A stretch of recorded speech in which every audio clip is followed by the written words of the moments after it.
Hello. Alright, mga kaplastic, and this is me again, Big Sue. Right back at it again with another content. Ito tatalakayin natin ng tungkol dito kay Sampakita Girl na nag-viral sa social media. Napanood nyo naman ng tunay na nangyari, di ba? Na baga yung pangyayari na yon is nasa middle nasa papunta na sa exciting part, mga kaplastic. So hindi natin nakita yung pinakaunang pangyayari bago pa ang komosyon na ito. Reason kung bakit itong si guard ay inablot o linabuknit ang paninda niyang Sampaguita at pinagtabuyan siya. So may mga instances talaga na parehas lang silang may kasalanan. Ganon din naman ang estudyante na ito na napanggap din naman siyang high school student, which is ang totoo dito is medtech po siya. Medtech student siya sa isang college. Hindi ko maintindihan kung bakit siya nagsuot ng gano'n.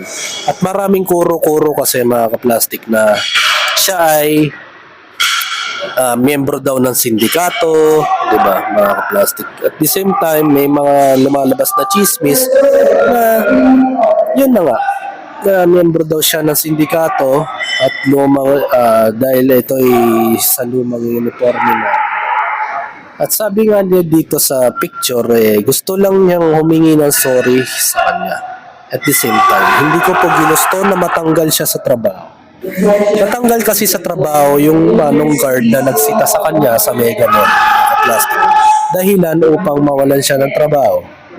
Kasi nga, una sa lahat, sabi ng isang attorney dun sa isang vlog na napanood ko, ay hindi na niya mandato ang trabaho na sitahin ng isang bagay, lalo-lalo na kung ang tungkulin niya is magbantay sa mismong pinopostehan niyang lugar at hindi niya mandato na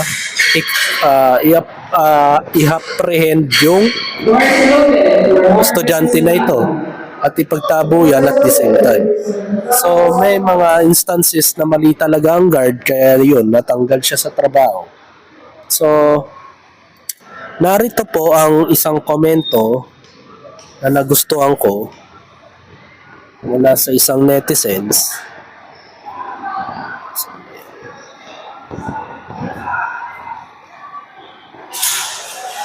Meron ako nakita. Sobrang ganda ng pagkakasabi niya.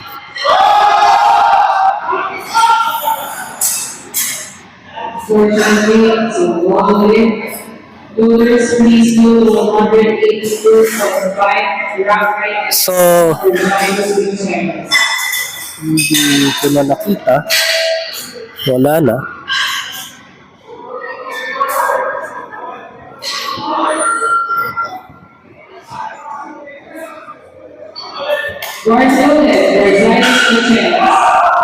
Ang pangit naman. Nawala yung video. Comment na yun. Most comment na para sa akin yun.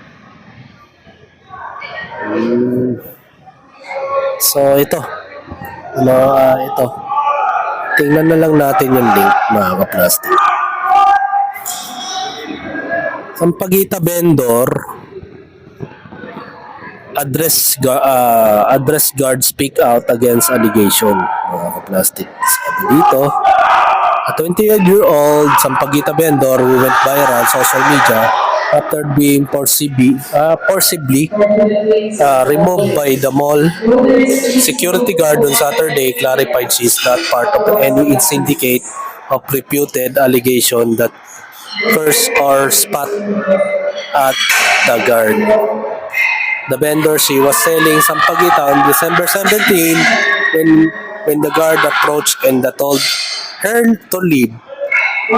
She asked to stay briefly to take shelter from the light rain while greeting the fetch her to twin sister and a friend who were also selling a Sampaguita so they could home together. So sabi niya dito, nagpapalipas lang po siya ng oras dahil gawa nga ng maambon pa raw. Kaya nagpalipas siya ng oras doon sa tapat ng mall at the same time nagbenta siya ng sampagita. So, yun ang dahilan niya. Ayaw na muna mapakiusapan na doon na muna ako umupo. And then parang inaambahan na po ako na kukunin niya yung sampagita ko. Tumayo na po ako noon, and then yun nga po, nung pagkatayo niya po noon, hinablot niya po yung paninda ko.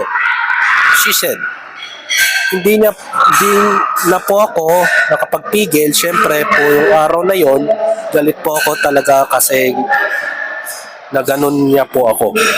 Feeling ko ang baba ko. Feeling ko ayun na. Dahil nagtinda lang ako at ginanon ako. She added. Sabi niya, the vendor said he stopped selling sampagitas due to the trauma and online bashing that followed. She also expressed distress over the private information being leaked, which has made it difficult to her to focus on her studies and prepare for exam. Naapektuhan tuloy ang kanyang exam, and then at the same time yung kanyang social o personal ano niya, activities, diba? Mga ka-plastic. At na-trauma din siya sa pagbabash ng mga netizens. Masakit man isipin, pero kailangan ko na lang harapin nang dumating na po ang point na ayaw ko na po pumasok kasi nahihiya na po ako. Yun ang sabi niya. Her twin sister also shared that she faced hurtful comments from the people simply because they look alike. May mga kamukha daw, sabi. Amid the backlash, the vendor denied being involved in any syndicate or resorting to aggressive behavior.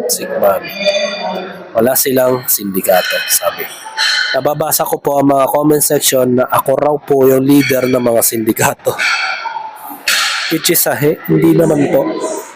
Then yun nga po, pag nanakaw daw po ako, tapos nagmumura daw po ako, nagdudura, hindi po ako galing ng gano'n. Talo ng tao. Lalo na po yung naka-school uniform pa po, she said. In the viral photo, the box he carried with namamask po. The sign is simply for the holiday season, she said. The vendor denied pressuring passers-by for the money and clarified that the image showing her begging and the buses were not on her upper. Kasi siya yung parang inaakusahan na babae. Kung nakikita niyo sa mga memes o sa mga videos na yung kumakanta sa bus, siya daw yun. Pero hindi po daw siya yun.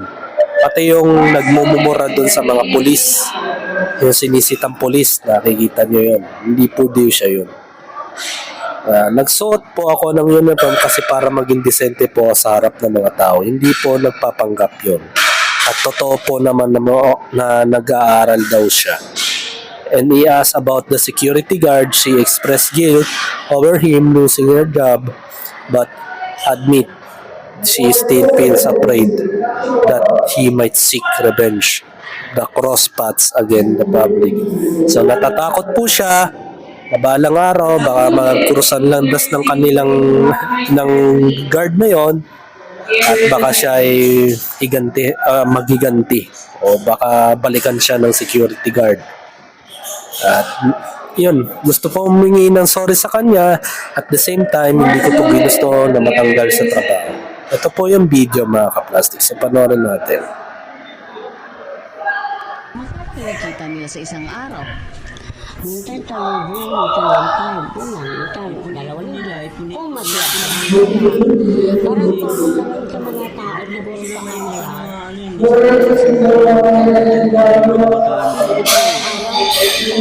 Tatlo o dalawa. Yun lang, kasi ang mag-yun kasi. Hanap buhay, bahay, aral, ganun lang. Hindi ka pandugkan.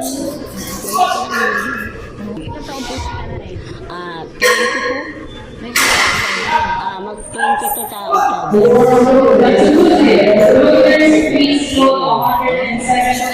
pagana sa kanila. Siyempre, pagana sila kasi tutok sila dahil mataas ang abilis nila. Kaya aral sila ng aral. Paano araw-araw nagbabasa ng libro? Nagbabasa sila ng mga libro nilang ng mga pinag-aralan ng school. O bakit medicine yung course? Bakit? Ang hirap. Ay, hindi ko alam kung bakit kasi ang gusto ko sana mangyari, yung mababa lang Ang gulo. May nagsasalita yung tatay, nagsasalita yung nanay. So usually, sinasabi naman nila na totoo na nag-aaral yung kanyang anak. Diba? Alam po ano yung mga... Pero panoorin pa natin. Doctor, ayaw nila. Kasi masakit na daw yung Voters, please go to 105 kilograms. Traffic rules. Kevin Marquez. hirap yung nursing.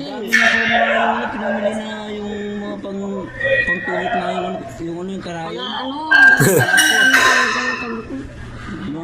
Nagawa na yun. May maliit, may malaki. Describing. Yun yung nasa isip nila. Yun ang nasa isip nila. Kami nakakatakot. Warsaw, Kevin Marquez. Basa kami. Wala naman kasi isang ulila lang akong nanay.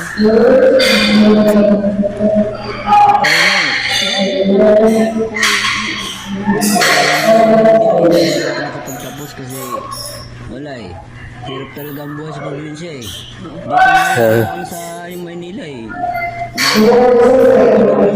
Konting experience lang.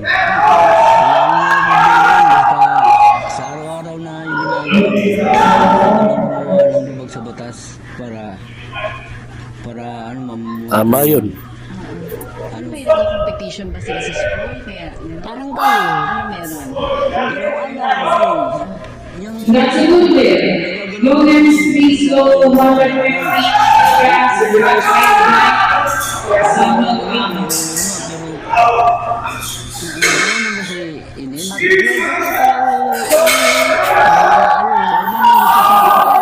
Dito lang na punta sila ganito, kakain sa ganyan. Kung bahala sila, meron pang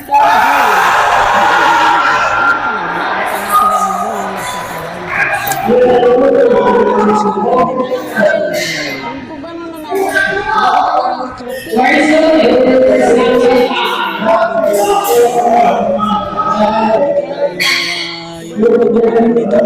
papasok lang tapos yun pala eh, hindi pala papasok ng school eh. Pumasok yan, talagang makikita mo talaga na nasa school lang talaga ito. Ayun, minsan eh, nahatid pa nga dito ng nanay eh. Para May ano? promissory note tayo pag hindi nababayaran ang tuition. Ano yan? Pwede ba? Promissory note pag hindi paano kung hindi mabayaran ang tuition?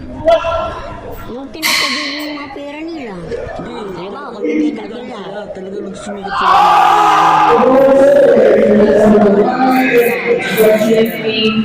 Paano ba pwede? Voters, please go to 165 kilograms. For German Kumikita sila sa isang araw, 1,500, 2,000. Isang pagitan lang yun, ha? 1.5. 1.5 agad. 500 lang. Okay na rin yung paano. Ano yung binibenta nila? Hindi sila uwiluan. Ano kayong binibenta nila? Isang pagitan lang, 1.5. Ano yun? Nakakapagtaka naman. Uwiluan pa rin sila. Warsaw, for German Pagdating ka ba? Ano nga, nakagulat nga eh. Kasi nung pagdating na yung bayaran, nakagulat, sinakabayad sila. Sabi ko, Tuts, paano yung nabayaran nila? Eh, ang laki-laki, 10,000. Ayun, 15,000. Tuts, paano yung nabayaran yan? Ano ang 20,000, Lakas. tatlong hulog nila yun. Hinahati-hati. Para hindi mabigat. Wala sa lang mensahe ninyo dito na binigyan kayo ng tulong at gusto niyo pa ba binigyan kayo ng last na lang po? Ah, Ah, siguro, kung yun talagang That's a good day. Voters, please go 172.5 or route 950 for bridge intersection. lalo pat nag-aaral yung mga anak ko.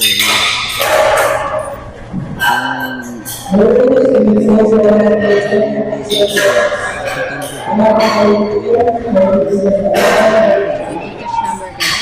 So, ayan na. Pagdito sa anak ko eh. Wala ako kasi kami, ano yung tawag mo account na Dito.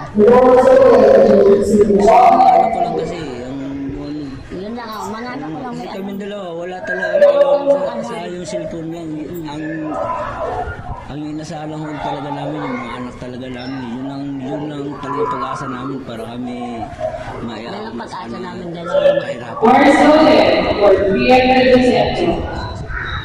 Sa security guard, anong mensahe ng security guard? Ang security guard naman, parang iurong na namin yung demanda ganyan. Kasi, siyempre naman, katulad din sa amin, mali mo, mahirap sila, may pinapaaral. Hindi nakakita sa amin din.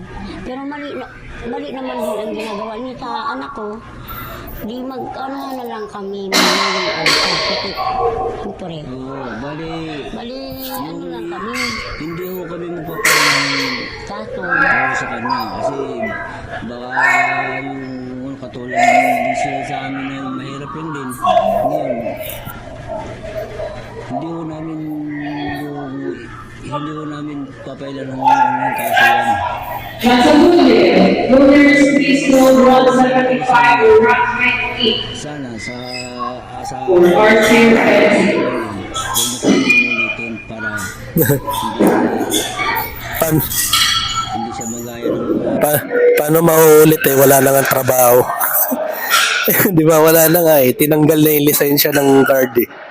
Baga, ito na yung conclusion ko about dito sa dalawang ito sa pagitan ng Sampaguita girl and then the guard ng SM Maygamon. So silang dalawa ay nagkamali. Pareha sila both. May mga mali din yung ginawa ng bata. At may mga mali din nagawa yung security guard. So walang tama sa dalawa. So wala akong pinapanigan, wala akong kinakampihan sa dalawa. Pareha silang nagkamali in the end of the day. Kasi una, yung Sampaguita, hindi natin dapat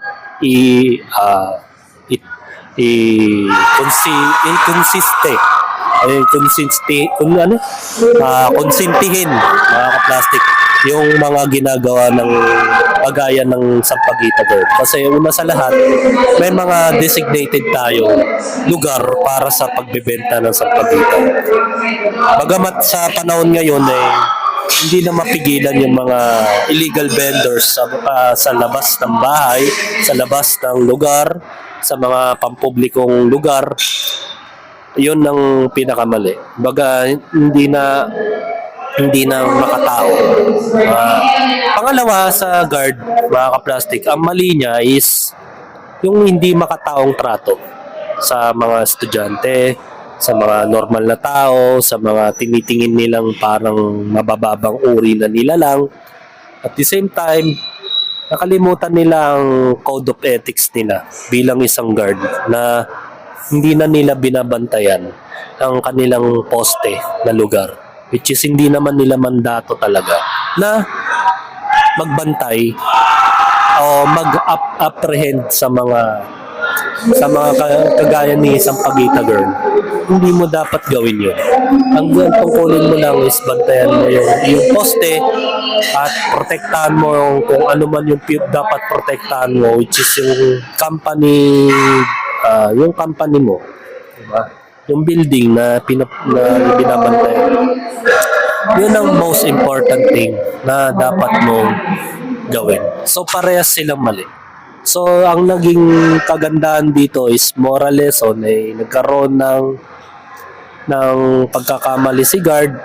So may mga moral lesson tayo matututunan sa kanya, bagamat na ikaw ay gumagawa ka lang ng tama para sa kumpanya mo pero mali ka pa rin sa mata ng kumpanya mo. dahil nabidyoan ka. Siguro kung hindi nabidyoan to, malamang sa malamang, hindi mangyayari ito. At hindi magbabiral online. So, naging malaking blessings ito para kay Sampaguita Girl kasi nga marami siyang possibly natutulong sa kanya, scholarship o ano man. Sana may tumulong sa kanya, pero mali pa rin yung ginawa niya. Dahil parang nagkaroon ng exploitation sa pangyayaring ito. So hanggang dito na lang ang aking opinion. And this is me again, Big Sue, lagi nagsasabing ang mga plastic ay matagal mabulok dahil ang mga plastic ay toxic. Kaya, what's up mga ka-plastic? And this is Cambid, commentary video ng video live stream. Signing out.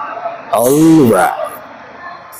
Mga ka-plastic, kung nagustuhan nyo ang aking video, isubscribe nyo lang ang aking channel. At the same time, i-hit nyo rin ang notification bell at yung all para ma-notify kayo sa aking susunod ko pang video sa aking YouTube channel. Maraming salamat po mga ka-plastic.